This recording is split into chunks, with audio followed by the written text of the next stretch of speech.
এই কান ধরায় পিঠের মধ্যে লাথি মেরে যখন পার করেছে, গ্রাম বাংলা লক্ষ কোটি মানুষ তখন কান্না করেছে। মাননীয় স্পিকার, 15 জনের ওদের নাম ঠিকানা আছে, সেই সম্বন্ধে আমার কোনো বক্তব্য নেই।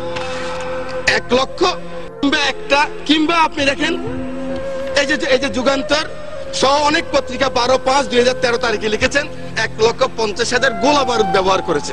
আমি সেই সম্বন্ধে বলতে চাই না, কিন্তু এই কওমি মাদ্রাসার মানুষগুলি, এই ফুরকানিয়া মাদ্রাসার মানুষগুলি, এই মাদ্রাসার মানুষগুলি, মসজিদের মুয়াজ্জিন ইমাম সাহেব, আপনাকে, আমাকে, সকলকে, অনেককে, যারা মুসলমান, আমার মা যখন আমাকে ফুরকানিয়া পাঠিয়েছেন, বিসমিল্লাহির রহমানির রহিম আমি যখন শিখলাম, আউযুবিল্লাহ শিখলাম, এই মানুষগুলির হাতেই।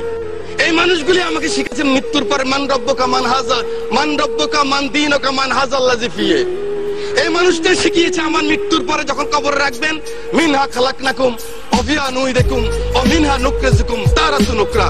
আল্লাহ মাটি থেকে তিনি এসেছেন, এই মাটিতে আবার তাকে রেখে গেলাম।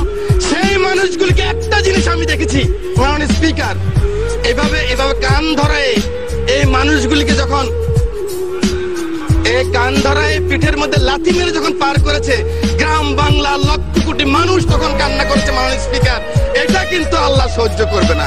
আপনি নাস্তিক হন, আমার কোনো আপত্তি নাই। আপনি চন্দ্র না মানেন, আপনার আমার কোনো আপত্তি নাই। আপত্তি আমার এক জায়গায়, আমার নিজের আশরাফুদ্দিন নিজামের আপত্তি এক জায়গায়।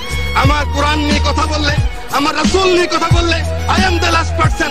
আমাকে জেলে নিবেন না কোথায় নিবেন আমার কোনো যায় আসে না, আমি কিন্তু প্রতিবাদ করবই করবো। মাননীয় স্পিকার,